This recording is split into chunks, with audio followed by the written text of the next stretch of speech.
Om Namo Bhagavate Vasudevaya. Om Namo Bhagavate Vasudevaya. Om Namo Bhagavate Vasudevaya. Om Namo Bhagavate Vasudevaya. Om Namo Bhagavate Vasudevaya. Om Ajnanatimirandhasya Gnananjanashalakaya Chakshurunmritam Yena Tasmai Shri Gurave Namaha. Namo Vishnupadaya Krishna Pristhaya Bhutale Srimate Bhaktivedanta Swamiti Namine.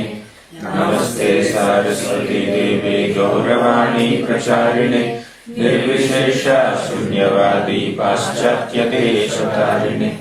Jai Shri Krishna Chaitanya Prabhu Nityananda Shri Advaita Gadadhara Shri Vasadi Gaura Bhakta Vrinda.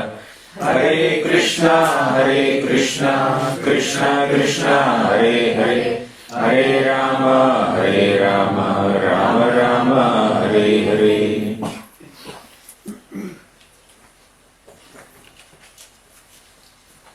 Hare Krishna. My humble obeisances to all the devotees who assembled for this morning Bhagavatam discussion. I was asked to speak on the principle of gratitude.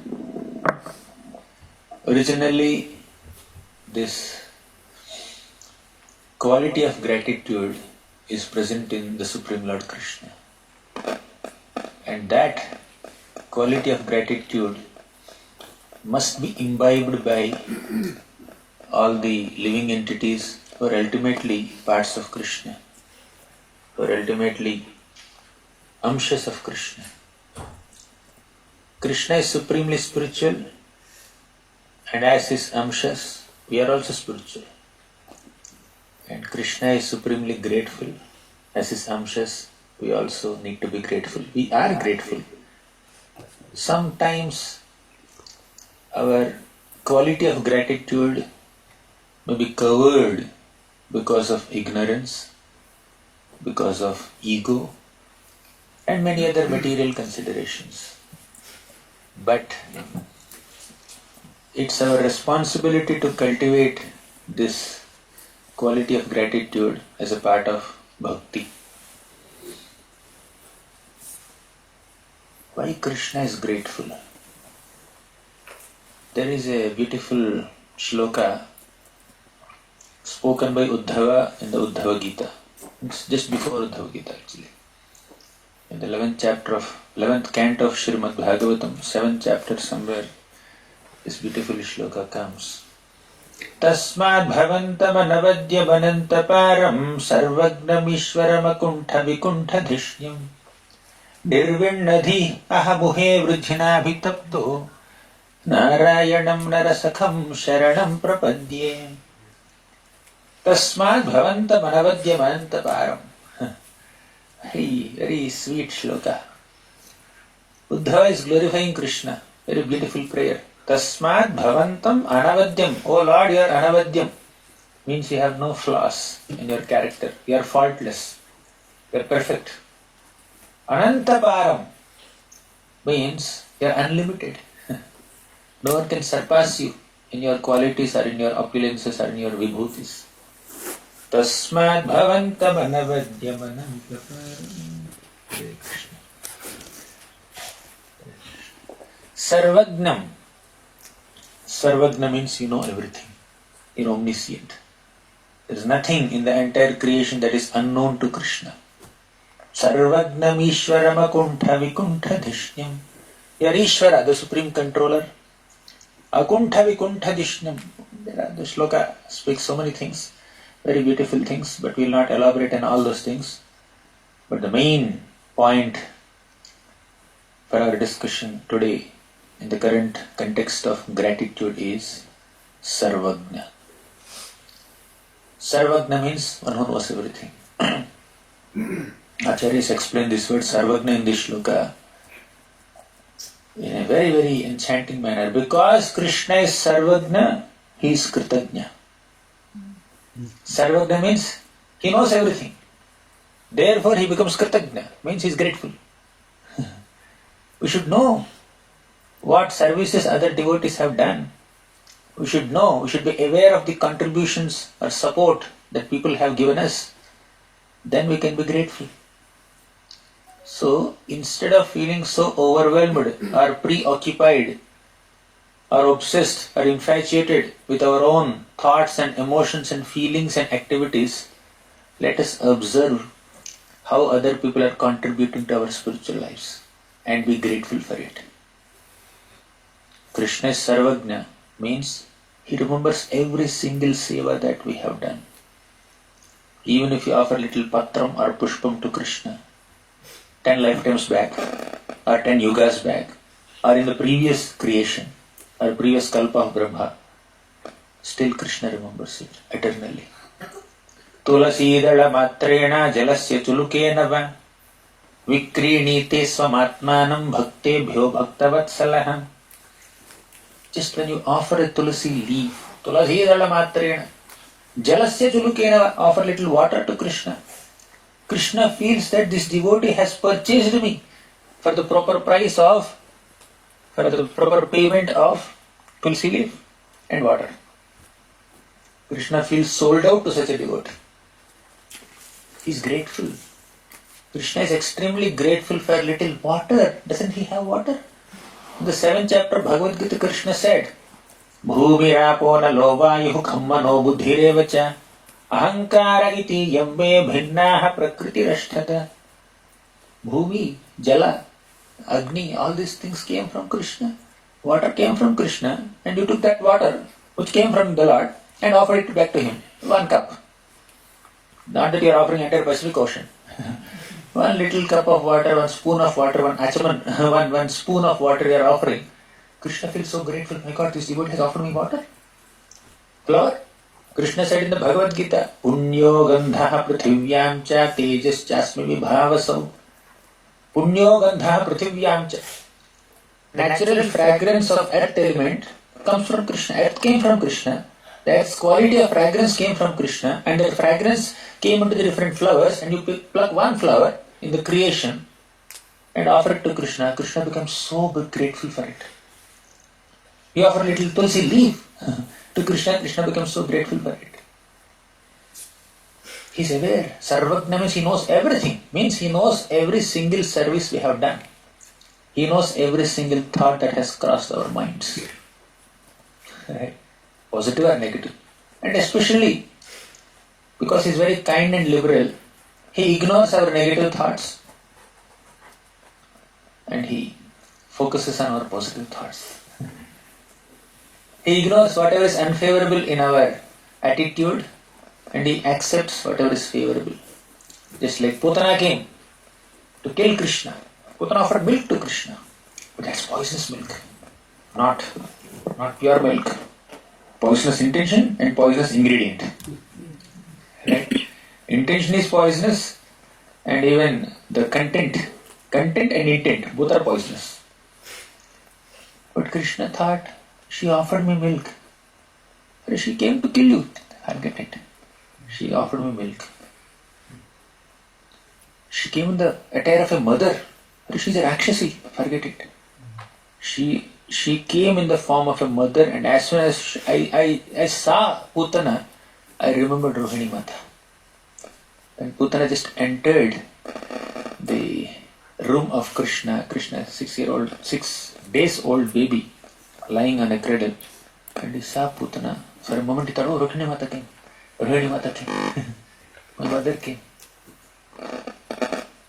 Sometimes when children see so many Matajis, generally they recognize their mother, but for a moment, for a second, they may get confused. Seeing another woman, they may think that, oh, she is my mother. And when they just go and then they turn back, oh, she is not my mother. Even Krishna and Balaram also get confused. They crawl. Janubhyam saha padibhyam. They just crawl in the land of Raja. and move towards some gopis who are doing some household chores or just churning butter, etc. And they from behind they just touch them, this woman, thinking that they are Yashoda, they were Rohini Mata. And when the gopis turn back, oh, not Yashoda, not Rohini. And these kids crawl back. Krishna and Balaram would crawl back to their original mothers. Anyways, Krishna saw Putana and he became very grateful that Putana had some intention to offer some milk. Right? Although her intention was originally to kill, but she did some activity with an unpleasant attitude, but still she did an activity that is like a motherly service to a baby. Let me ignore her attitude, let me accept her attire and activities. Actually, Krishna is Bhavagrahi Janardana. But when Krishna is very desperate to give us some mercy, he will keep Bhava aside. He will only see action, external action. He is Bhavagrahi and Janardana. He is not so impressed with our externals, we say. Yesterday we discussed elaborately on it. Yadhasya charanam dharvasya chavayo. Yes, that's important. But when Krishna is very desperate or very eager to show mercy, he will ignore that attitude also and just give some importance to action. He will find some reason, direct or indirect, some reason to show us mercy. That is Krishna's mercy, right? He is grateful. So coming back to this main point of gratitude, Krishna is Sarvagna, therefore he is Kritagna. Because he knows everything, every single service we have done, every single positive activity we have done, every service that we have done with some genuinity to please Krishna, Guru and Vaishnavas, that Krishna notices. Sometimes we feel, I have done this service with so much of sincerity. This Prabhu did not accept. This so-and-so devotee did not acknowledge it. You may think like that. But please don't get disappointed. Try to find pleasure in the selfless service you have done and not in the recognition that you get for it. Krishna is recognizing anyways. Our eagerness must be to participate in the service. Participation should be our focus, not recognition. We may or we may not get an acknowledgement. We may or may not get recognition for our service, but when we do with a sincere intent to serve, Krishna is recognizing it. Of course, when we are in the side of receiving, when we are on the receiving end, we have to acknowledge, we have to be grateful. As much as humanly possible, we need to go and thank, express our gratitude. So, but Krishna is noticing every single service. Therefore, Krishna is Kritagna. What is Kritagna? Let's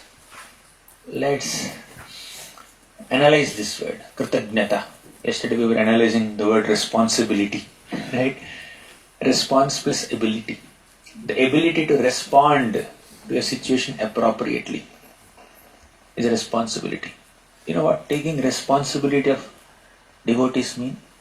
Equipping them and empowering them with the ability to respond appropriately in various situations. That is responsibility. Parents take responsibility of children. Means they need to empower and equip their children with the responsibility to respond, with the ability to respond appropriately in various situations. Right? That's responsibility. Training. Responsibility is not just giving them food and clothes and other things. A higher sense of responsibility is to empower them and train them with the ability to respond to various life situations in a very mature manner. Anyways, let's come back to Kritagnata. Krita means that which is done. Gna means to remember. Sarvagna. Sarva means everything. Gna means to remember, to be aware of, to be knowledgeable of. Sarvagna means one who knows everything, one who is aware of everything. Similarly, Kritagna means one who is aware of that activity which is specifically done for oneself. Means Krishna becomes very much aware of or knowledgeable of whatever service we have done for him. So that is called Kritagnata. The word Kritagnata literally means that. And this quality of Krishna we also must imbibe. As devotees of Krishna, we also need to imbibe this quality of gratitude. Gajendra was Indradyumna Maharaj in his past life. As Indradyumna, Gajendra did so much service, so much of, he offered prayers, he did so much seva. So, Krishna remembers. And when Gajendra was caught by this crocodile for 1,000 years, then Krishna gave remembrance to Gajendra. Gajendra, you please offer that prayer that you have learnt in your past life. I will come and protect you. Out of Krishna's sincere gratitude, he reminded Gajendra.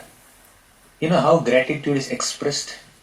Gratitude literally means you become aware of, or you become knowledgeable of, or you acknowledge that others have done some service to you. You have received some help and support from others. You become grateful for it. That's remembrance part.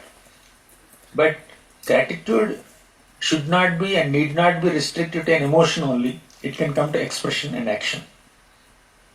So how do you express that emotion of gratitude? By rendering service to them, by reciprocating with their service at the right time. Right? When you receive some favor from them, you reciprocate with one more favor. That is what dadati pratigrahanati. Bhungte bhojayate jiva. All these are based on the foundational principle of gratitude. There are so many reasons why we should be grateful. You may think, he has not done anything to me. Why should I be grateful? There is some devotee in the community. There are 100 people sitting here, and then one devotee in one corner. He's coming and attending programs and then going away, and you don't have much interaction. Why should you be grateful to such a person? Actually speaking, every single person sitting here or any devotee community is contributing for the overall synergy and harmony of the community. Even if they don't do any practical service, at least at one number, their mere presence will add value to the community. Community looks a little more vibrant. One more devotee, one more devotee, one more devotee, one more devotee. So many such devotees will add beauty to the community. So their mere presence is sufficient for us to be grateful to them. If you want to be grateful. If you want to ignore, or if you want not to be grateful, then we will find hundreds of reasons not to be grateful. But if you want to be grateful, even one reason is sufficient to be extremely grateful. Right?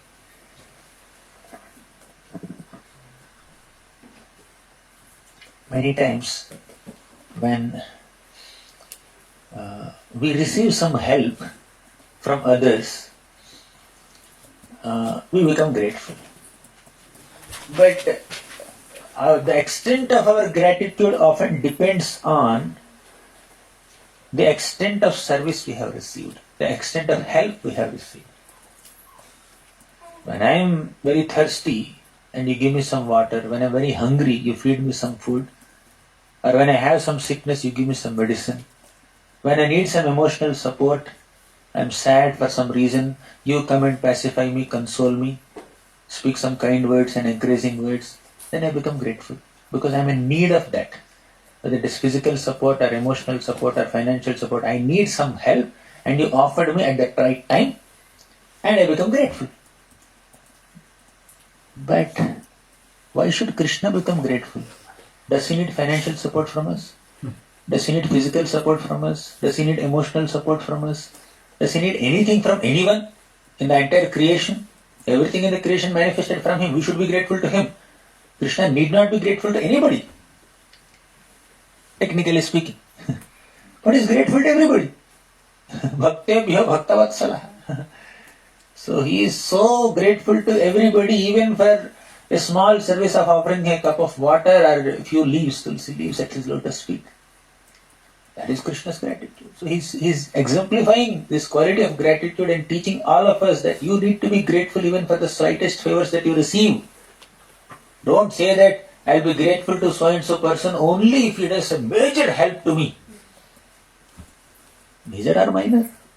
Their mere presence also helps us. Right?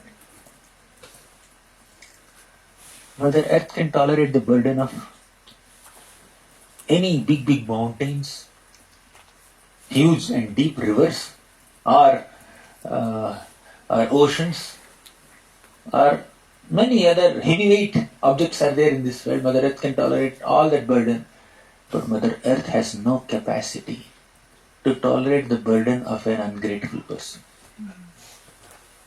An ungrateful person becomes a big burden for Mother Earth.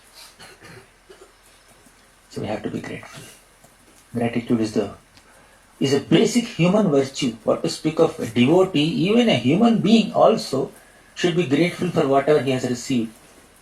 Parents are supporting the children so much. Teachers are teaching the kids. Since our birth, we have been supported by so many individuals, including mother, father, friends, brothers, sisters, relatives, teachers, society in general, sages. Devarshi bhutam trinam pitrunam nakinkaro nayam ranicharajan. So in this beautiful shloka that Prabhupada quotes in the first chapter of Bhagavad Gita, which actually appears in the 11th canto of Bhagavatam, in this shloka, it's mentioned that just by merely taking birth, we become grateful to, or we become indebted to so many people. A newborn baby, who may be just 1 day old or a few hours old, the baby is naturally indebted to so many people on this planet. By default, indebted to mother, indebted to father, indebted to the doctor and nurses, indebted to the hospital. Then as the baby is growing up, the baby needs some food, indebted to all the farmers who are growing the food. And as baby grows little more and even goes to school, becomes grateful to all the people who have compiled their textbooks, who offered that knowledge. So many sages have written so many books, so many scriptures. So we need to be grateful to all these sages and philosophers and scholars who are nourishing the humanity with their knowledge and wisdom since time immemorial. Right? So Deva, Rishi, Bhuta, rain comes, sun is there, sun is giving us sunlight. We have to be grateful to sun. We have to be grateful to the moon. We have to be grateful to Indradev for showering rains that give us grains. We need to be grateful to Varunadev for creating so many water bodies. We are drinking what? So we need to be grateful to so many people, Deva, Rishi, so many sages, Apta, friends and relatives, Pitrunam, forefathers. Because somebody takes birth in some family, naturally the family's glory for several dynasties is attributed to this person. The father has accumulated so much property and child naturally becomes a rightful descendant who can claim some authority over it, right? Who can enjoy that property. Child took birth and in a big home, the child is just playing here and there nicely with toys and all. Who made that home? Father made that home. Grandfather must have made that home. Ancestors have brought that property and the child is just enjoying. Did he work for it? Did we work for it? We are learning, we learned ABCD, so many things, right in the childhood. So without our endeavor, without any effort, when we are completely helpless as infant babies, so many people helped us, protected us in various ways. We need to be grateful to all of them. Right? How can we forget that? This little baby, mother is holding the baby in the lap. Sometimes other people also, 10 other people also will hold the baby in the lap. So this little child gets so much of affection and love and care from 10 people or 100 people, although there is no biological relation.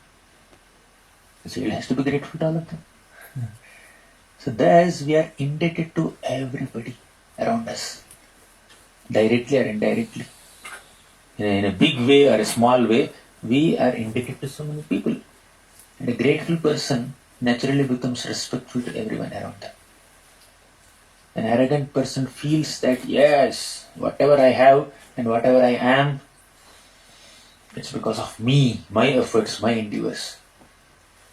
But a grateful person naturally feels humble and respects everyone and values others' contributions to one's life. Let me share one story. Actually, any discussion on this principle of gratitude is incomplete without remembering the story, probably. That is the story of Sudama. I will not narrate the story very elaborately because all of you know the story. Sudama wanted to offer something to Krishna. He had absolutely no means to offer anything to Krishna.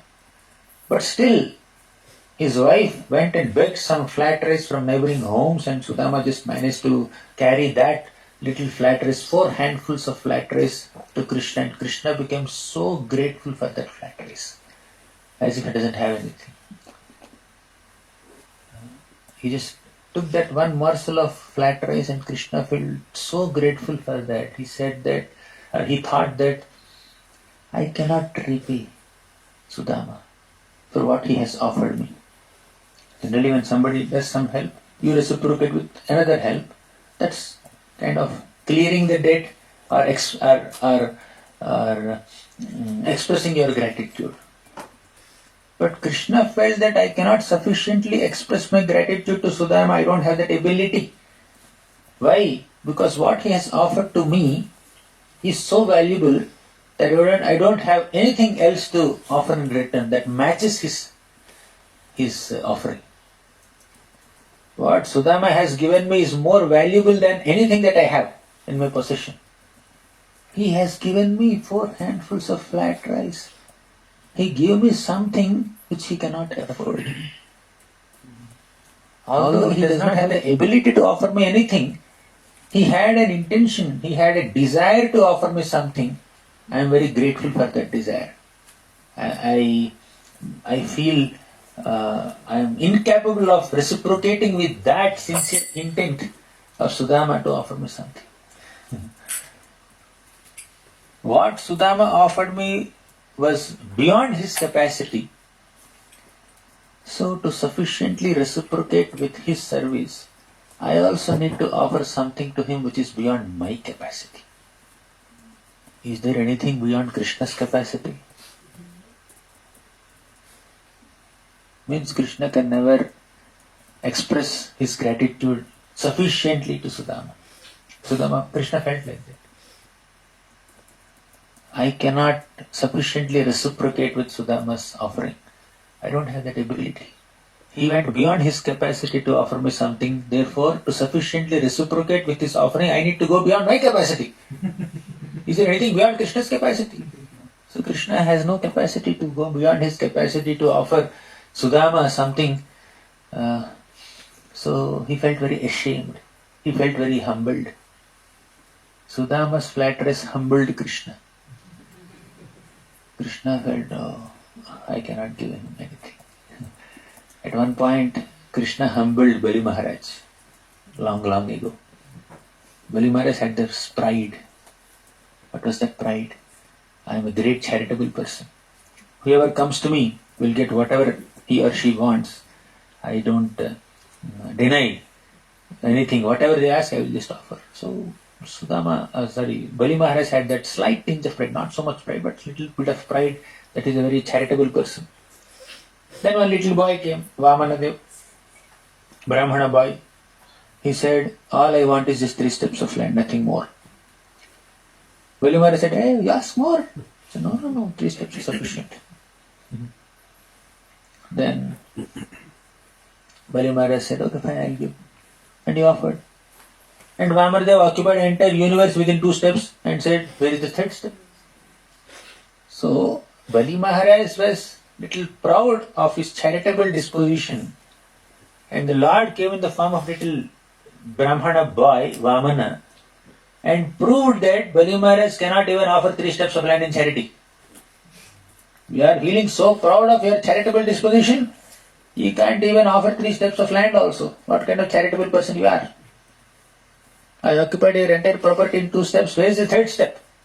You have given me a blank check with so much confidence that I can put any figure and then I can get it. But you don't have sufficient bank balance with you. You only have the bank balance of pride. You don't have the bank balance of property. So, Bali Maharaj is humbled. Coming back to Krishna's case in reciprocating with Sudama, Krishna felt very humbled. Of course, Bali Maharaj had some pride of being a great charitable person, but Krishna is always humble. Krishna is always humble. He admits, yes, I don't have the ability to offer this sufficiently reciprocate with my devotee service. Before even Sudama episode happened, Krishna folded his hands and told the gopis of Vrindavan, Naparaye ham niravadya samvijam, oh gopis, you have done so much seva to me, I don't have the ability to reciprocate with that seva. Naparaye ham niravadya samvijam swasadhu krityam vibudhayu shapiva. Even if you give me so much of time, one full lifetime of Brahma also, okay, fine, you can't repay now, take some time. Generally, when you give loan to somebody, you set some time. In 2 years you clear this loan, in 4 years you clear this loan, in 10 years you clear this loan. But if somebody says, no, I need little more, okay, fine. You take extra time. I'm giving you one more year. Or one more decade. Fine. You take 20 years to clear this loan. Some loans are kept like that. House loan you put, for next 14 years you keep on paying every day, every month, EMIs. Right? So, installments are like sometimes substantial amount is cut from your salary, or sometimes little smaller amounts are cut from your salary and you have to repay for longer time. But Krishna says that even if you keep the lowest EMI possible, and even if you give me the tenure of entire lifetime of Brahma, day of Brahma, to repay the debt, still I don't think I can clear your debt, oh gopis. So sadhu krityam, you just be satisfied with your own devotional service unto me. Don't expect any reciprocation. I am grateful, definitely. The feeling of gratitude is there, but ability to express is not there. Ability to reciprocate is not there. Yesterday we discussed so much on how Krishna reciprocates with his devotees. But today we are discussing how Krishna cannot reciprocate with his devotees. Krishna feels so incapable of reciprocating with his devotees. He feels bankrupt. He feels I have no ability to sufficiently reciprocate with the service of this devotee because the extent of the service that they have done is way beyond my capacity to reciprocate. That is Krishna's humility. Only when there is humility, you feel grateful and you feel incapable of reciprocating. Otherwise you feel, दिया ना उसको और कितना चाहिए उसको for what he has given, what I have given him is much more. Enough. Yes, don't ask him to come to me again. Don't allow him here. That's human so-called gratitude. But Krishna is not like that. He feels so indebted to someone even if the service is very, very small and insignificant. For Krishna there is nothing insignificant. In the entire creation everything is significant for Krishna. He values everything. Although he is so detached, he can value everything. He can create an entire universe and with full detachment he can destroy the entire universe within one breathing period. At the same time, everything within the universe, every single living being within the universe is very valuable for the Supreme Lord, that even the smallest service that is done by the devotee, Krishna counts it, Krishna values it, Krishna remembers it for the rest of eternity. That is Krishna's gratitude. So we need to cultivate that gratitude. Heartfelt gratitude. Actually, gratitude softens the heart. When there is gratitude in the heart, when there is humility in the heart, our hearts are very soft. But when we lack that gratitude and humility, hearts become very hard. We become hard-hearted.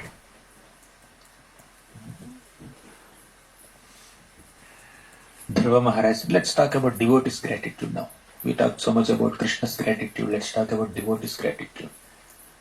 Sudama. Because we refer to Sudama's episode, let's discuss a little more about Sudama's episode. Sudama was so grateful to Krishna. He was thinking, on his way back home, Sudama was thinking, Krishna did not give me anything. Although Krishna snatched away my 4 handfuls of black rice, Sudama was not giving. Oh, I will not give. Not that Sudama was not thinking, anyways, Krishna is not giving me anything when I came to Dwaraka. At least let me keep this. I can have my next meal on my way back home. He was not thinking like that. He was only thinking that what I brought for Krishna is such an insignificant offering. It's not a worthy offering to Krishna. Krishna is the Supreme Lord. How can I offer anything to him? I think I should not offer. In that mood, Sudama is just holding it back. But Krishna snatched it away from Sudama. And Krishna said, Sudama felt that Krishna has taken my flat rice, but he has not given me anything. Why? My Lord is so careful, and he is so loving and caring for his devotees. He felt that if he gives me some wealth, I may become proud. Krishna wants to protect his devotees from being proud. Krishna doesn't like pride in his devotees. Therefore, Krishna did not want to give me anything. Sudama felt so grateful. My Lord cares for his devotees so much. Sudama had his own interpretation.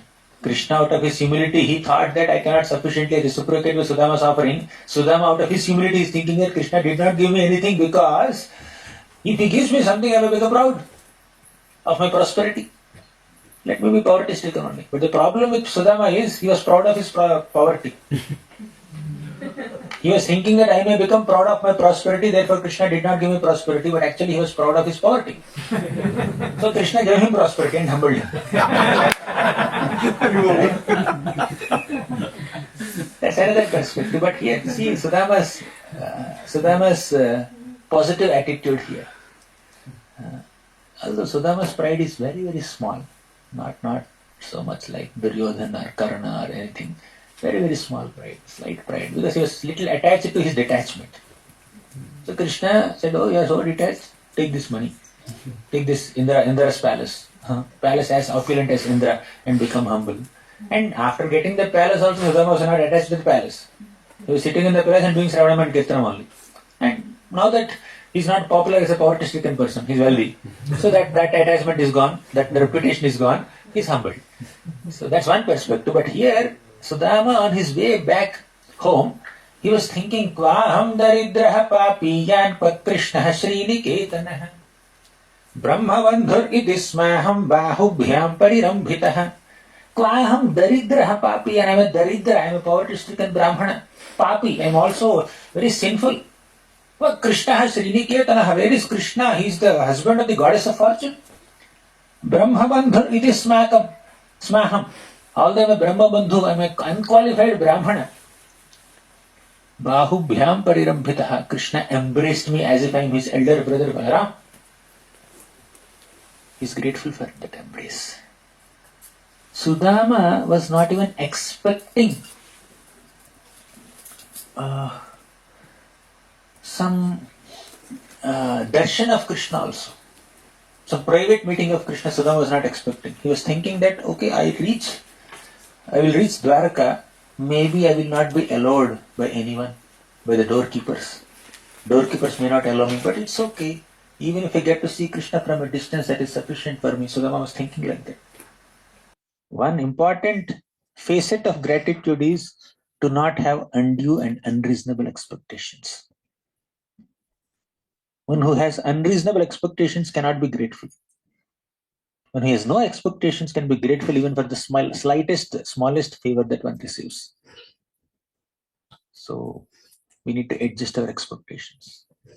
Reasonable expectations are okay, but very unreasonable, undue expectations will kill the quality of gratitude, will go against the quality of gratitude. You know what is against the principle of gratitude? A sense of entitlement. I deserve this. I deserve this treatment. I deserve this position. I deserve this respect.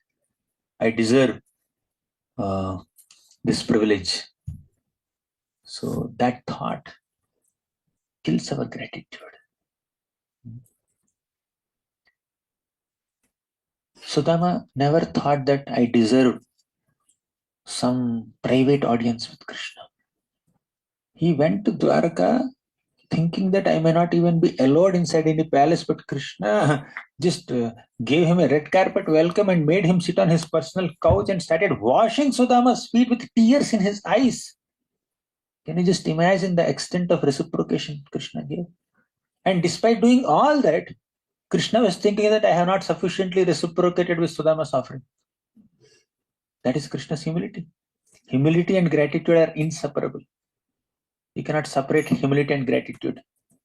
I have full humility, but I am not grateful to anybody. I am very grateful to him, I am not humble. It doesn't work like that. Both go hand in hand. An arrogant person who has no humility cannot be grateful to anyone. A humble person is grateful to everyone, for that matter, even the slightest offering also. That's what gratitude can do to an individual. So Sudama was thinking that although I don't deserve, Krishna gave me treatment like as if he would treat his elder brother. Sudama felt grateful for whatever he has received. He was not thinking that why Krishna is such a confused person and he has not given me anything. Can't he see my dhoti? He did not even give me new dhoti also. Can't he see my belly? Of course, he fed me some prasad, but he should give some grains also. Why can't he send a bullock cart with some loads of grains and fruits and vegetables and maybe some gold coins and diamonds? Sudama was not at all frustrated with anything. When we have expectation, especially unreasonable, undue expectations, that expectations will lead to frustration, inevitably. Expectations lead to frustration. But no expectations will lead to gratitude. Without expecting anything from others, if you get something, you'll become grateful for it. But if you have unreasonable expectations from multiple people, they don't reciprocate, they don't fulfill your expectation, you become frustrated. Now we can decide. Have expectations and become frustrated, or adjust your expectations and become grateful. So gratitude and a sense of entitlement go ill with each other. Now let's come back to 4th canto. Dhruva Maharaj. Dhruva Maharaj was hurt so much by his stepmother. His stepmother told him, you don't deserve to sit on your father's throne or father's lap. Why? You are not my son. Only my son is qualified to sit on Uttanapad's lap or Uttanapad's throne. Get lost from here. She spoke so many things harshly, and Uttanapad is not controlling her also. So Dhruva Maharaj was devastated at the age of 5. So he went to his mother, and mother started consoling him. Mother told him so many things, and one thing that mother said is Tvameva vatsashraya bhartya vatsalam mumukshu bhirmrugya padabja paddhatim ananya bhave nija dharma bhavite manasya vasthapya bhajasva purusham Tvameva vatsa ashraya bhartya vatsalam. Oh Vatsa, Ashraya Bhritya Vatsalam. Please take shelter of that Bhritya Vatsala Krishna. Mumuksha Bhiramrugya Padabja Paddhati. This Paddhati, this process of taking shelter of the Lord has been followed by so many people, those who desire some liberation. So basically she inspired Dhruva to take shelter of Krishna. And eventually Dhruva Maharaj took shelter of Krishna. And within 6 months, he even got the darshan of the Supreme Lord Vasudeva by chanting Om Namo Bhagavate Vasudevaya. And Nardamani guided him. And the Lord blessed him. You can rule your father's kingdom for 36,000 years. Then you can come back to me. Now, the main point. After ruling the kingdom for 36,000 years, a Vaikuntha airplane came to take Dhruva to Vaikuntha Loka. And Dhruva boarded the airplane with so much of gratitude and humility and respect. And the plane was about to take off. But Dhruva wanted to jump off the airplane. Why? He remembered his mother. How can I go to Vaikuntha without my mother? My mother has given that motivational talk 36,000 years back.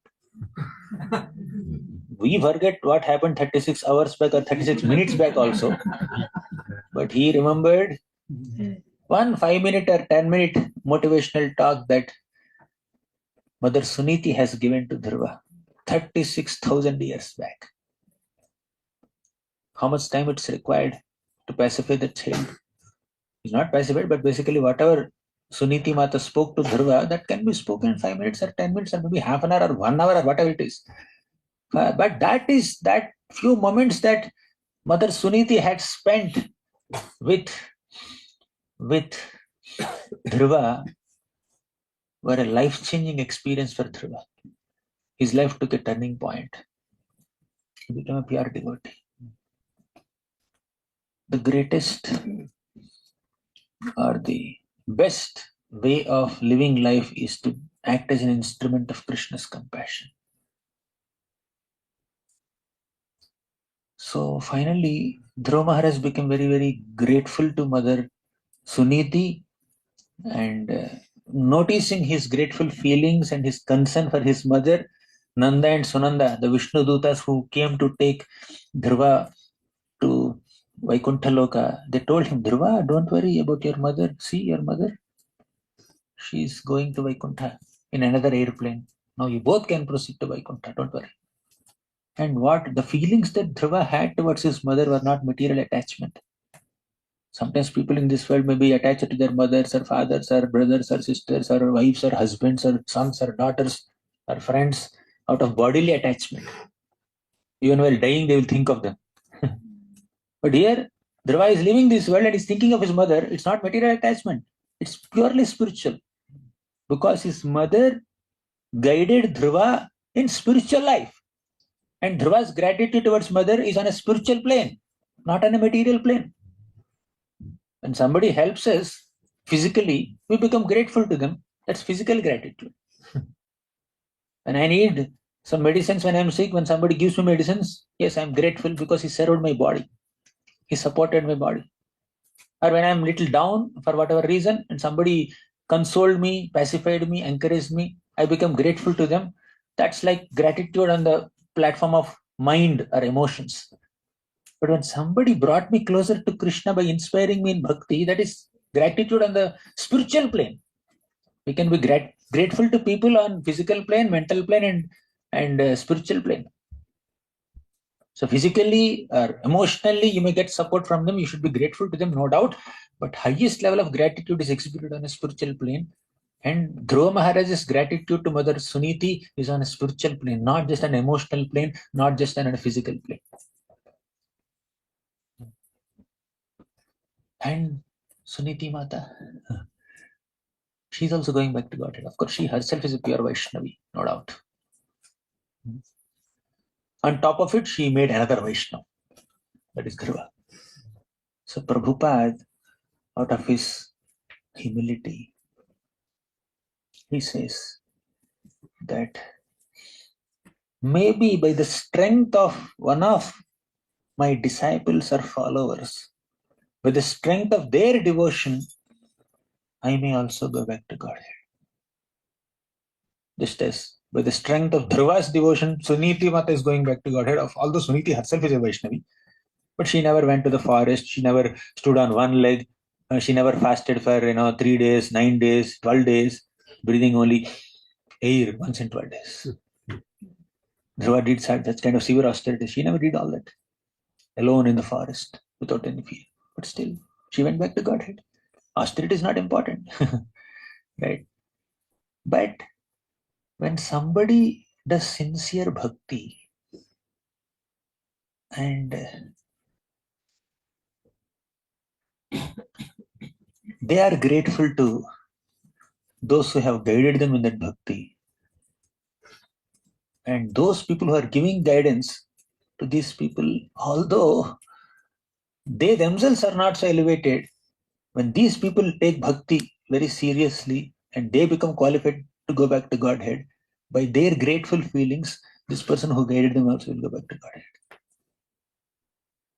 When you happen to be guiding others, caring for others, or leading others in their path of devotion, don't feel that you are doing something great for them. You are doing, definitely, but we should not feel like that. I have given them Kantimala. Kantimala meene diya usko.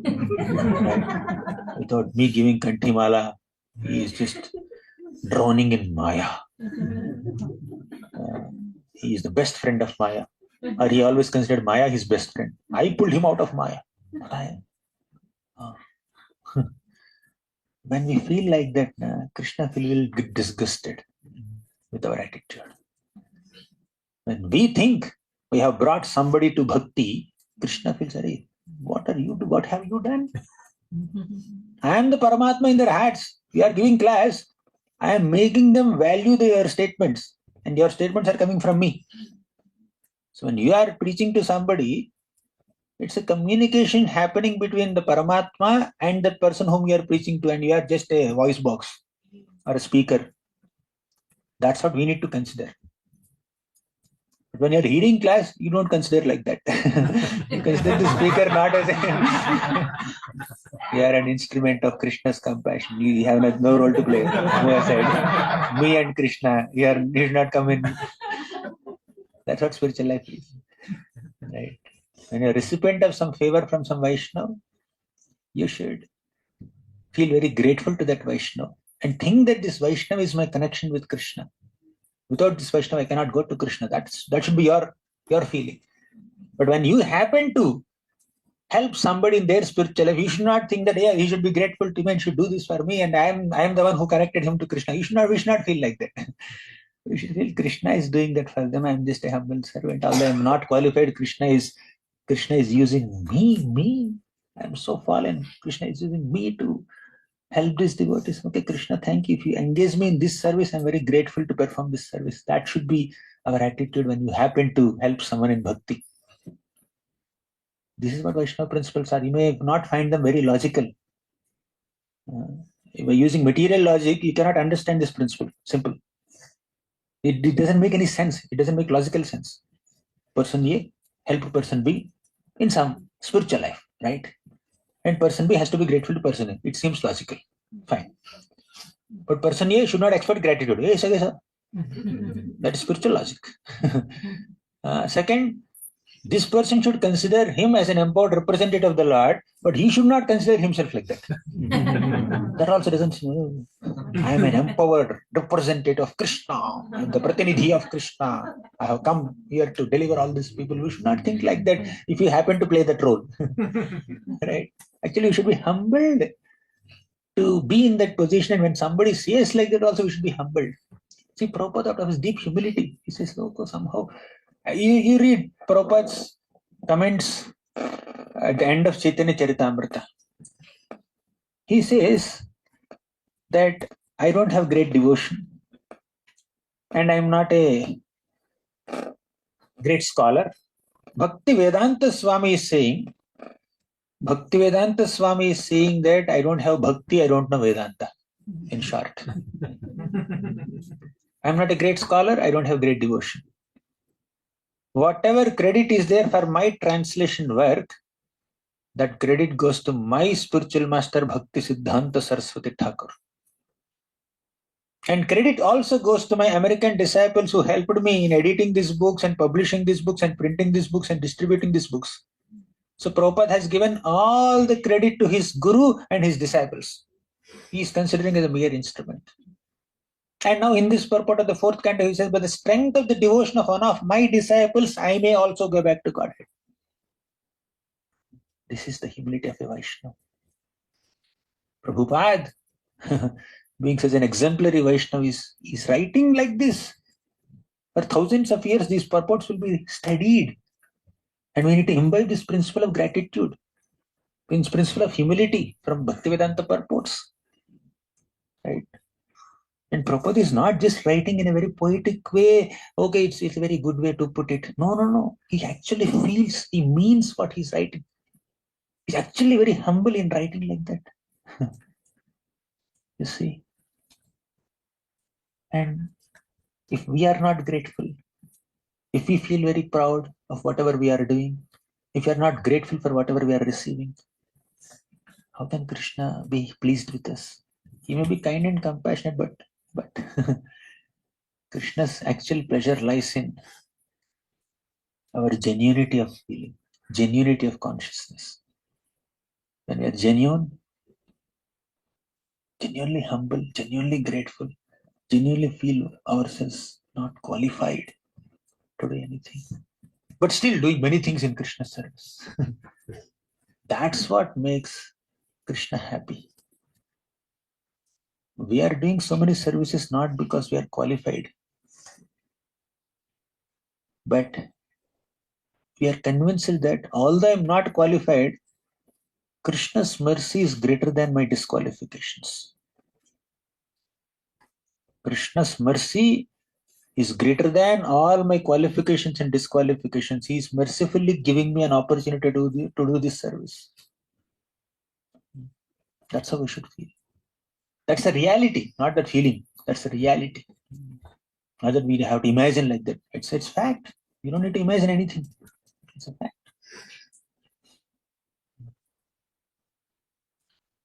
So Dhruva Maharaj is very grateful. And if you happen to become instrumental in someone's spiritual life, maybe you happen to teach them Bhakti Shastra, for example, or Bhakti Vaibhav, or lead the Bhakti Vriksha program, or distribute a book, simple thing. You took the books which Prabhupada has written and you distributed the book to someone. They paid 10 rupees or 20 rupees, whatever, and they purchased the book Beyond Birth and Death. When I purchased it long back, maybe almost 20 years back or 19 years back, that was one of the first books I ever read, Beyond Birth and Death. You know why I read that? Of all the books, it's colorful. Right? When I opened all the other small books of Prabhupada, they were all in black and white.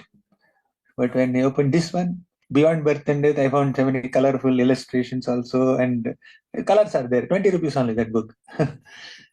I purchased a small book also. I just purchased it and read it, the first book. Then I thought, oh, other books, although they are in black and white, I should read them. Then I read all other books like Science of Self-Realization, A Second Chance, Coming Back, Teachings of Prahlad, On the Way to Krishna. On the Way to Krishna is one of my favorite books. So basically, anyways, one person gives you one book, or you happen to give one book to somebody, and many times book distributors, they don't know what's there in the book. Sometimes, not many times, but sometimes. They purchase the book, they pitch the book so much, and some of them, they don't read the book fully. But still, if the person who received book from your hands, if they read the book nicely, and they follow the path nicely, and they become eligible to go back to Godhead, by the strength of their devotion, we can also get some mercy. Although their first connection is because of us, probably, but still, by the strength of their devotion, we get some mercy of Krishna. In that mode, we should distribute books. I don't know what's there in the book, but still, Prabhupada said, distribute my books and please me. So I distributed this book. And somebody took that book so seriously and they became very exalted devotees, and by the strength of their devotion, I may also get some entrance somewhere in Goloka. That should be the humble mood of a devotee. Of course, there are some very good, very great devotees who study the book so thoroughly, and when they speak about that book, and the person is convinced, okay, let me take it. But sometimes, even if you don't read the book, still, if you just distribute the book to somebody, And if they take advantage of it, we get that spiritual credit. That's how we should feel. It's not that I am delivering these people by doing door delivery of these books. By doing door delivery of these books, I am delivering them from the material existence. It may be true, but we are not delivering. We are only delivering the book. But their deliverance is happening because of Krishna's grace. Right? That's how we should feel. But it's very unfortunate and it's very immature on the part of someone who says that I have given you all this and you are not doing this. You should be grateful to me. Of course, some senior may even say that also, just to teach gratitude to kids. For example, parents may say that to kids sometimes. You should be grateful. We are getting all these things. That's a part of training, by the way. It's a part of training. Not that they need to take credit for everything. Yeah. Anyways, the essence is when we are grateful and when we are humble, we can practice bhakti nicely. But when we are not humble but proud, when we are not grateful but feel a sense of entitlement, progress in bhakti becomes a very tedious journey. But for someone who is very grateful and humble, spiritual progress becomes very easy. Right? What makes our spiritual journey easy, practical, and enlivening is these qualities of gratitude, humility, compassion, tolerance, satisfaction, patience, like that. We need to care for devotees. And that care must be given with gratitude. I am giving care and I should be grateful. Is it, does it sound logical?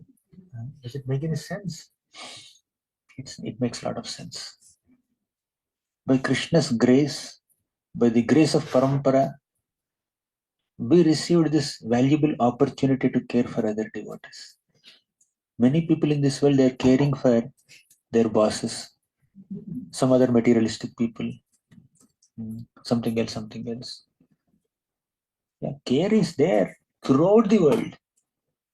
Everybody is caring for something. Somebody is caring for camera. For example, this Prabhu is shooting all these lectures and he's taking care of the camera and just tripod nicely, this laptop and this dabba, this speaker.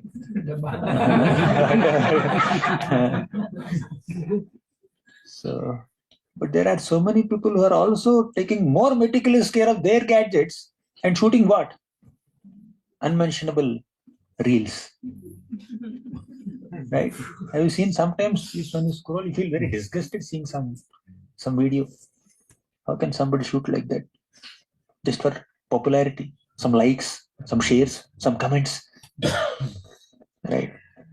If I am very clean and presentable and dignified, I'm not getting likes. That may be a little vulgar. I'll get more likes. That's what is happening on the social media nowadays. Right?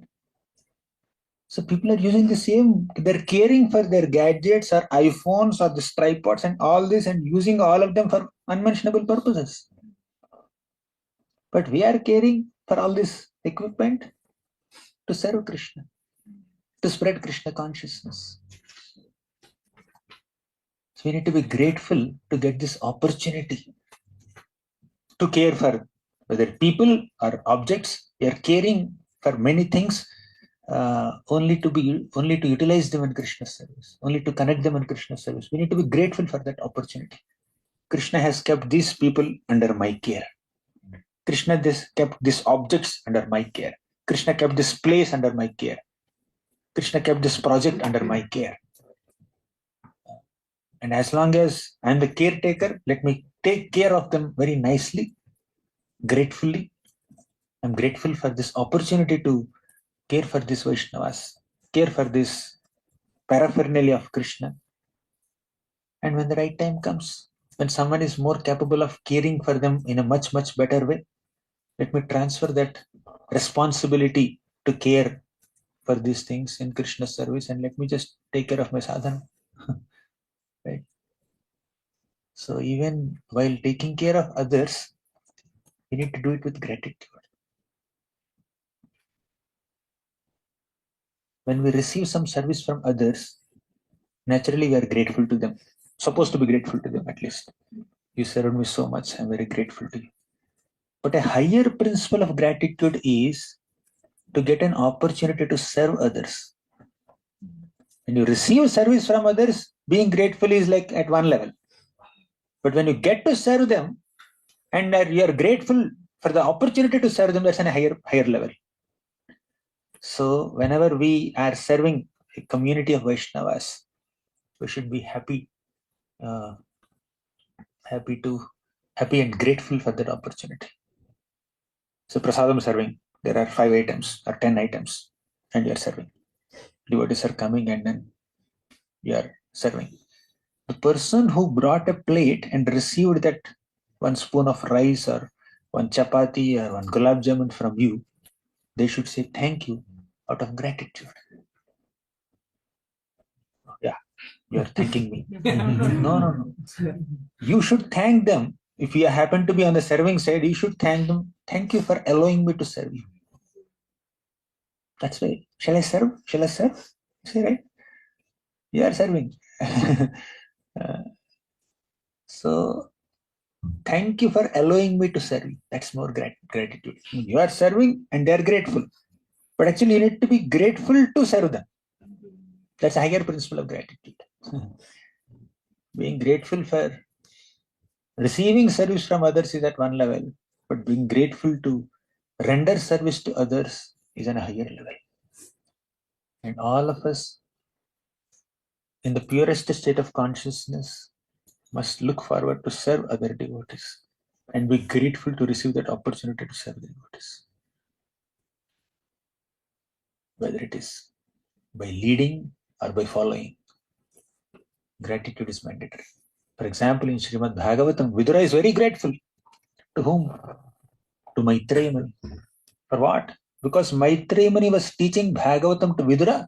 Vidura is grateful to Maitreya Muni.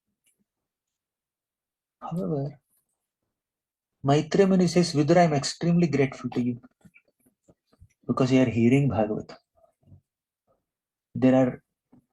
You may be speaking, but if there is no one to hear, still you should speak to the 4 walls. That's what Acharya said to us. Narada Muni is sitting and Vyasdev is sitting and Krishna is personally there. They are the audience, right? In your Zoom login, there may be 100 people, but there are one or two logins. Or there may be 10 logins. Krishna is sitting there, Yamaraj is sitting there, Narada Muni is sitting there. So many people are also sitting there. You should be grateful for their auspicious presence. So here the speaker is grateful to the audience also. Not only audience are grateful to the speaker. The speaker may be preparing, studying the Shastra and understanding and getting the essence of it and then presenting it for the benefit of audience. You may happen to be a teacher, right? Definitely the students are grateful to the teacher, but in spiritual circles, teachers are grateful to the students also. That Sukadeva Goswami is thanking Parikshit Maharaj for his enthusiasm to hear. Maitreya Muni is thanking Parikshit Maharaj, Vidura. Thank you, Vidura, because of your enthusiasm and eagerness to hear Harikatha. I am speaking Harikatha. You gave me an opportunity to speak Harikatha. We are making a garland of Krishna's glories. So we are making garlands, right? One flower is just going into the string. So Vidura is asking a question, and asking a question is like offering a flower. And Maitreya is just putting that flower on the string and then making a garland of Krishna's glories. This is glorious. Together they are making a Kirtimala, garland of Krishna's glories. Kirtimala. Read the 3rd canto of Bhagavatam for this word Kirtimala. So speakers are grateful to hearers, hearers are grateful to speakers, and whether you are doing a high profile service or very ground level service, whether you are receiving service or rendering service, gratitude must be there in all walks of life. Every day, every moment of spiritual life is filled with gratitude. If only we can experience it and express it. Sometimes your gratitude may be on the level of emotion only, you may not be able to express it fully. That's fine. Opportunity to express gratitude in the form of practical action is limited. There are so many physical constraints, but emotion must be there. Just like Krishna, on an emotional plane, he's extremely grateful to the gopis, but on an action plane, Krishna said, I don't have the ability to express gratitude. Your expression may be meager, but emotion has to be rich. Sometimes there are 1,000 disciples to a spiritual master, and they all want to serve spiritual master, but the opportunity may be limited. But the eagerness to serve should be there. Gratitude must be there in the heart. Whether you are able to practically render service or not, it always depends on physical constraints. So gratitude is a foundational virtue. I'm very, very grateful to all of you for allowing me to serve you. This is not a poetic or a formal conclusion of the session, but my heartfelt expression. I'm really grateful to all of you for being what you are, and also for allowing me to serve you in this way and giving your kind attention and being very eager to hear.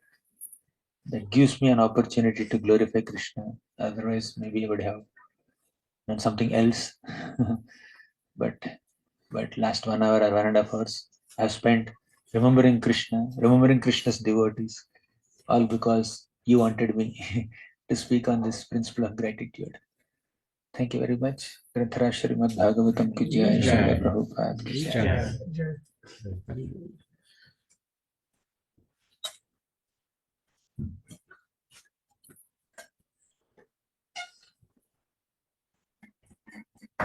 Any questions or comments? Do we have time? Yes, sir. What's the time now? 40. 9:40. Okay. Yes, any questions or comments? Any questions? Yes, Mrs. Hi, Krishna. Thank you for the class. So, my question is that when you are not grateful to someone, at that time you don't realize that. Why is it so? Like in that moment, we're not realizing that we are not acting in a grateful way or in a humble way in this situation. So, why does it happen?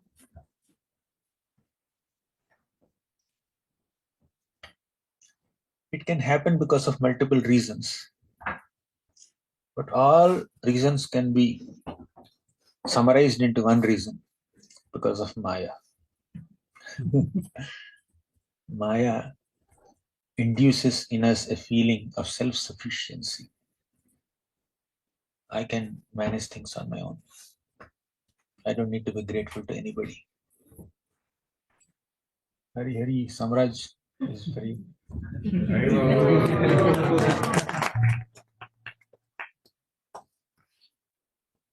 So Maya makes us feel that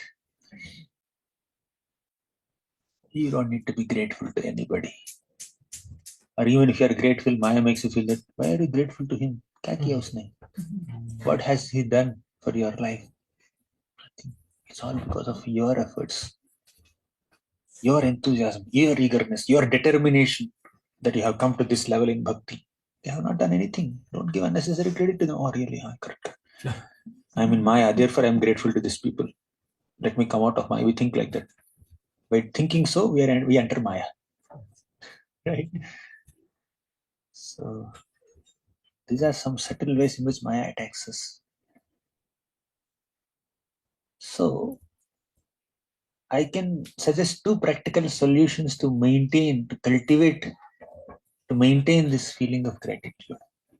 One is writing, second is speaking. You keep writing. Once in a while at least. Once in a day if possible. If not, once in a week, or once in a month, or once in a Ekadashi day. Today's Ekadashi day. You can take your pen and paper and then write, okay, I am grateful to this devotee because he has contributed in this way to my spiritual life. I'm grateful to this devotee, he helped me in this way. I'm grateful to this devotee, he cleared these doubts. He guided me in this way. He taught me in this way. He or she, whatever. I'm grateful to my parents because they have done something. So writing. Maintain your What is that technically called? Gratitude journal. Right. And second, you can speak.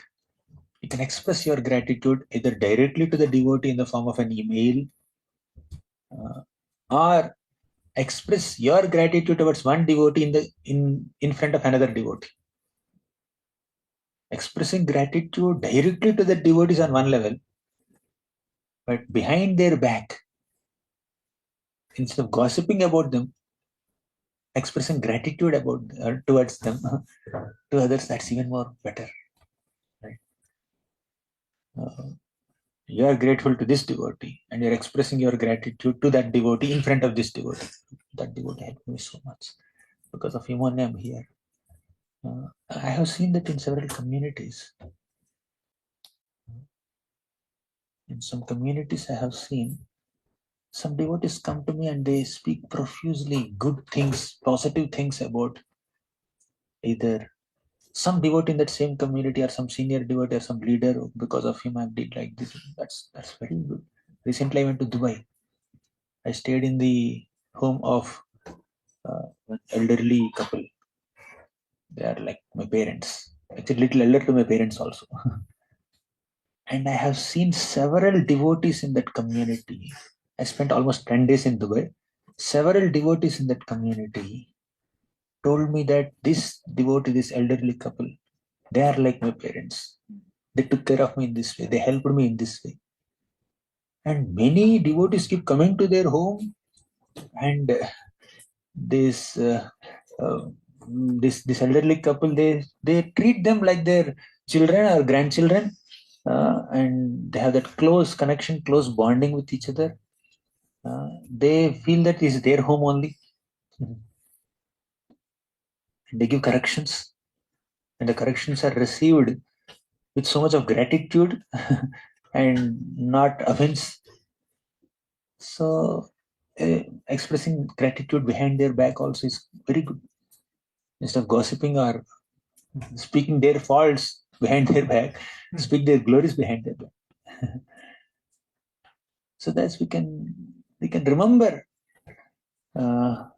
regularly the favors that we have received from others. But unfortunately, when there is a slight misunderstanding or some problem that we faced in our relation with the devotee, then our whole focus goes on that little negative interaction, and we forget every good thing that they have done for us. That's how Maya attacks us in our bhakti. Very dangerous. Actually, we need to ignore that negativity and focus on the positivity as much as humanly possible. Of course, when the abuse is like too severe, the wound is too severe, we are too much hurt. Yeah, I understand it's a little difficult. Then also we should not hold negativity. You may maintain some safe distance because you are too much hurt. But at the same time, we should not fail to notice their good qualities. Especially on a personal plane, if you have received some favor or guidance or some support in your personal spiritual life, we should not fail to ignore or be ungrateful for it. Makes sense? Right. I saw one more hand. Yes, Prabhu. Thank you very much, Prabhu, for very nicely emphasizing the importance of being grateful. I was wondering, as a recipient of anything, is there any obligation from law of karma perspective, or there are all karmas, or I mean, say beyond expressing gratitude on the emotional level, or is there anything from obligation from law of karma perspective? We are obliged to many people because of law of karma. But that does not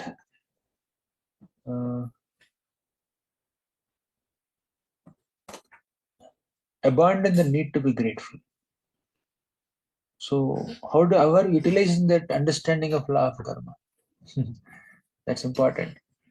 Say you are supposed to serve somebody, you are serving somebody. and maybe you're not getting so much of reciprocation from them.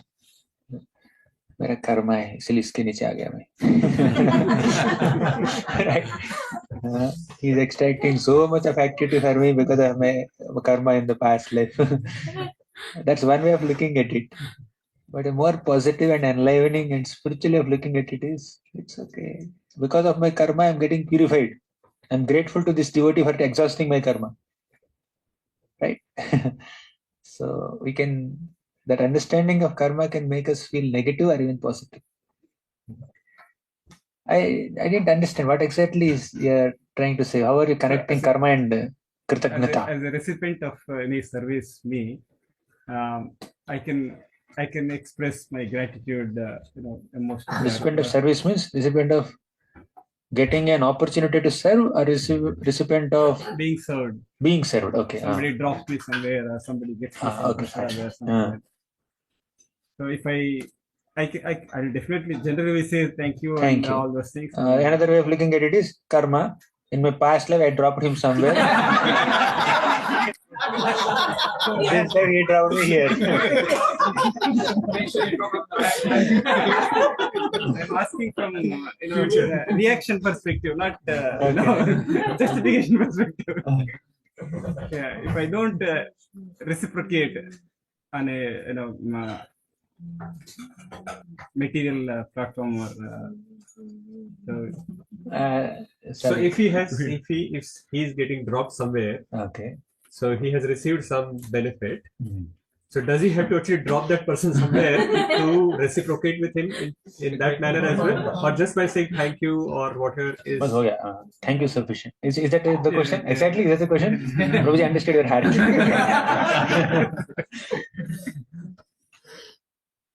You need to be grateful to that person.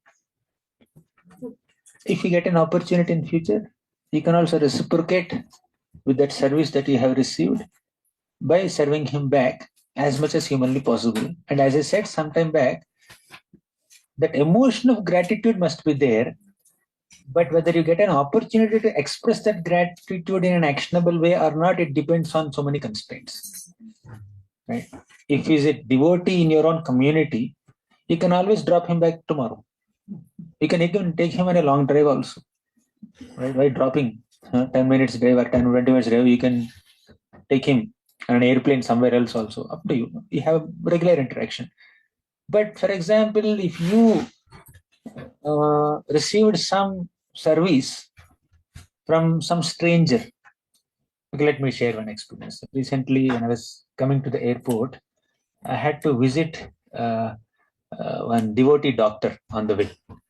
So I was going there, but somehow in Mumbai it's like a very, very narrow lane, and there's a high cement road, and that's very high above this like normal ground plane, right? So he has to take a turn, but it's a narrow road. So he had to just turn the vehicle in this way, and somehow he just came down that cement road, which is like almost some 10 inches above this level, and he's struggling to just car driver is struggling to just take it above it, and it's not going, and car is also getting a little damaged. So there's one college student, he found a wooden plank there on the spot, like somewhere little close, 5-6 feet ahead. So he immediately picked up that wooden plank and kept it under the tire, and our driver effortlessly took it on the road. We don't know who he is. I never saw his face, he never saw my face. I mean, I also got down. Maybe he thought, okay, some weight comes down and then at least he can take it up. But he's struggling, the driver is struggling. Then he just randomly helped, and I need to express gratitude. I just had some, I think, cookies or something like that. I just offered it to him and I said, thank you. But I don't know whether I will be able to see him anytime. I have not seen him, although this event happened some 7-8 months back. Till now, I have not seen him. I don't know whether I will ever be able to see him or not. But I'm grateful to him. I'm expressing his gratitude to him here now in a different country. Right? So you need to be grateful to some people, and if there is a possibility, you can always express that gratitude in a form of practical help, but it may not be possible always. But if you unnecessarily bring karma perspective there, then it may be karma also, but if you unnecessarily bring karma perspective, we may dilute that feeling of gratitude, which is very rich emotion. So karma is generally based on logic. Gratitude is a feeling, an emotion. So whenever you try to evaluate an emotion with a logic, if it's a positive emotion, we just reduce the effect of that positive emotion. If it's a negative emotion, you can always balance with a proper logic. Then you can feel a little lighter. But if it's a rich, positive, spiritual emotion, you don't have to unnecessarily bring in the perspective of karma there and then feel less grateful. I don't know if it makes sense. So in short, you may or may not be able to express your gratitude in words or in actions, but that feeling has to be there. And we may not even connect it with karma in most cases, as far as gratitude is concerned. Does it answer the question? Yes, bro. I saw his hand first. Thank you, Roger, again, for a very nice class. Roger, you mentioned that don't have undue and unreasonable expectations. So, are you able to help us understand maybe what is undue and unreasonable, or is it that you shouldn't have any expectations? Yesterday you took me to your restaurant. If somebody comes and orders, what are you serving? Pani puri. Pani puri. Somebody orders a plate of pani puri. It's expected that the plate comes to him in 5-10 minutes maximum. Half an hour passed. No delivery. I should not have any expectations. I should just pay the bill, get the token, and give the token to him and wait for pani puri perpetually. I should not expect that it should come at this time only. No, not that way. A reasonable expectation is within 5-10 minutes it should come. An unreasonable expectation is as soon as I give token, it should be there. Hot pani puri should be there in my plate. That's unreasonable expectation. And sentimentalism is even after half an hour, if they are not getting, you are very tolerant and patient. Gratitude. In the name of gratitude, tolerance, patience, no expectations, etc. You don't have to allow yourself to get exploited, or you don't have to be deprived of even basic privileges. Right? So unreasonable expectation is expectations that are unreasonable.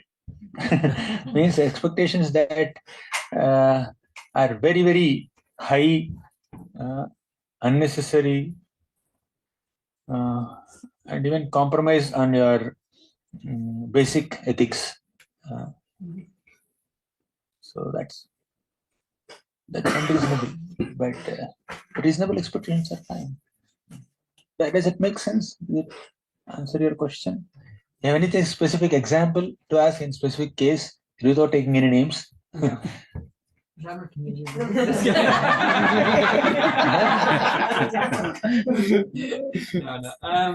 Yeah, for example, parents, spouses, what is like that in those types of examples, friends. What is the incident? What's the example? So I don't have an incident. So what is, I guess, in those examples, like in those relationships, what is reasonable and unreasonable expectations? Or is there, it just has to be based on the situation, based on the relationship, you have to just understand and try and come to a balance. Correct. There. It's subjective. Yeah. What is reasonable expectation in a relationship could be very unreasonable in another relationship. Right? It's subjective depending on the time, place, circumstances, and people involved.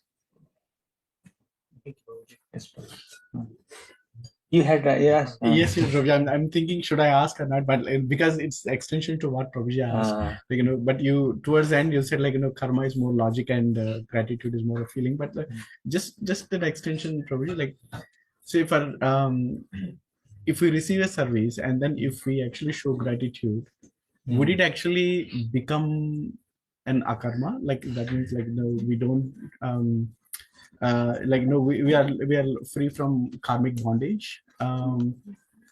If you don't show gratitude, that is mean that it becomes a bondage to us. But why should we make this connection between karma and gratitude? Be grateful. If we don't show gratitude, will it become karmic bondage? It can become. Why not? Right? There are 4 types of sons. One of them is Runanubandhi Putra. One is Shatru Putra. Second is Runanubandhi Putra. Third, Udasina Putra. And fourth is Sevaka Putra. Runanubandhi Putra is you are supposed to pay something, clear some loan. You could not clear that loan and somebody died. And the person who is supposed to take that money from you in the past life, who could not collect it, he will take birth as a son and that full paisa vasool. Right?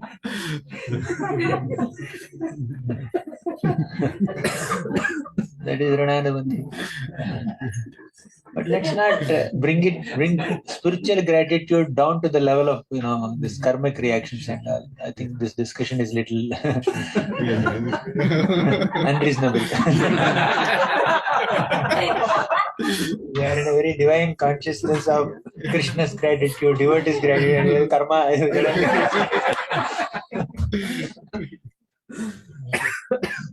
Okay. I think enough, Prabhu. You didn't ask a question, right? Yeah. Yes.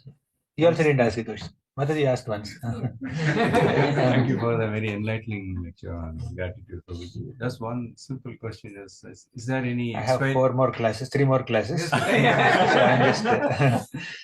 Is there any expiry date for gratitude? No. No gratitude, no expiry date. Why these thoughts are coming? Why such unreasonable thoughts and perspectives? Maya is very powerful. Karma, Rananavandhi, expiry date. Yes. I skipped this question. I pass. Yes, Hopefully I'll just change the topic. maybe Amrish Marriage Prabhu can answer. Pass to him. Probably, as we usually know and understand that the expectations lead to frustration. But if we see like someone's behavior, like maybe kids or any like maybe devotees or His any, glances are little different when you said kids. and if someone's behavior changes and it's difficult, and obviously if someone is in a community or friend circle or anywhere, and you just keep on giving your 100%, to just make sure that the relationship doesn't deteriorate from here, and but the other person isn't willing or is not able to see your good intentions. So at some stage, do we need to pull the plug and just be like respect from a distance, or when is the time to take a U-turn if need be at all? Here we can bring in karma discussion. Right? When somebody is troubling us or behaving unreasonably with us despite our good intentions, then that's an opportunity for us to become humble. Even Krishna could not please everybody. Even Krishna is misunderstood. Despite Krishna's good intentions to unite Pandava's family and Kaurava's family and remind them that we are in the same family, Duryodhana misunderstood Krishna. What to do? Duryodhana even tried to arrest Krishna, attack Krishna. So even the Lord is misunderstood when he came to this material world. Pandavas misunderstood.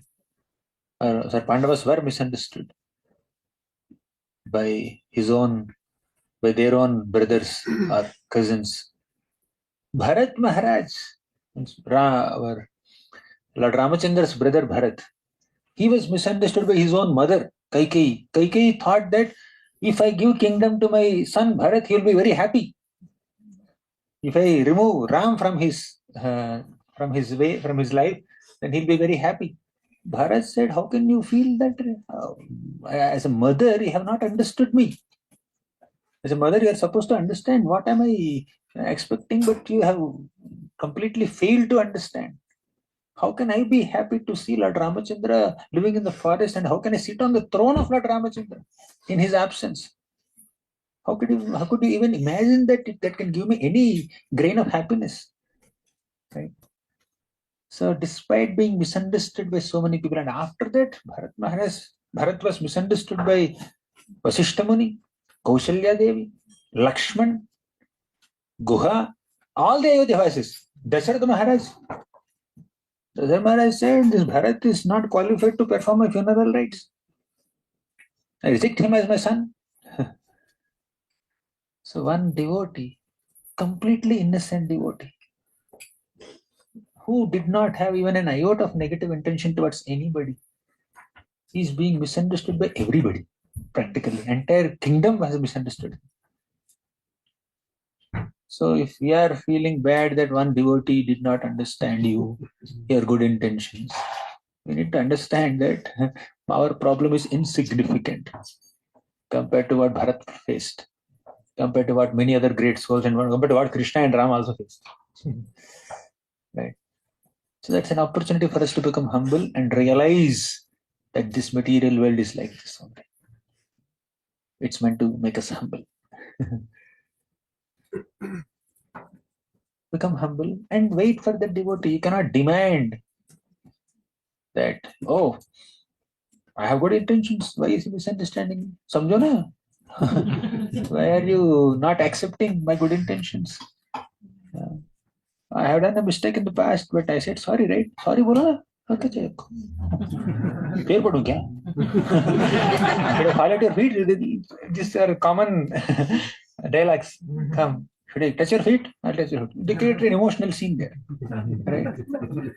And just because you said sorry, that does not mean the person immediately has to accept your apologies and then hug you. He's not Dhruva Maharaj yet.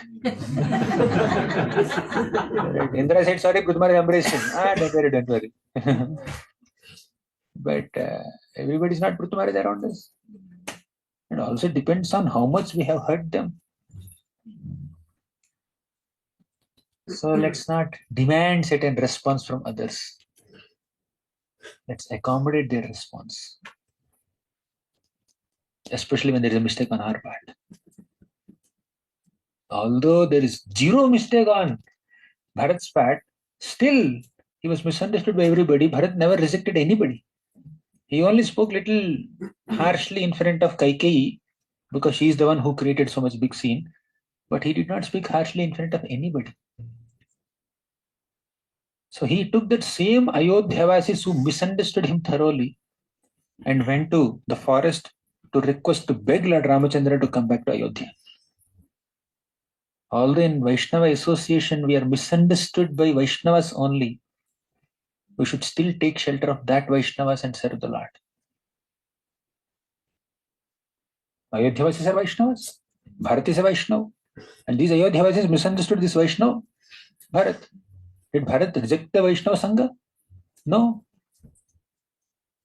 And even though Bharat clarified his intention, still there were some bitter feelings. Many Ayodhyavasis had some bitter feelings towards Bharat for all the 14 years till Ram came back.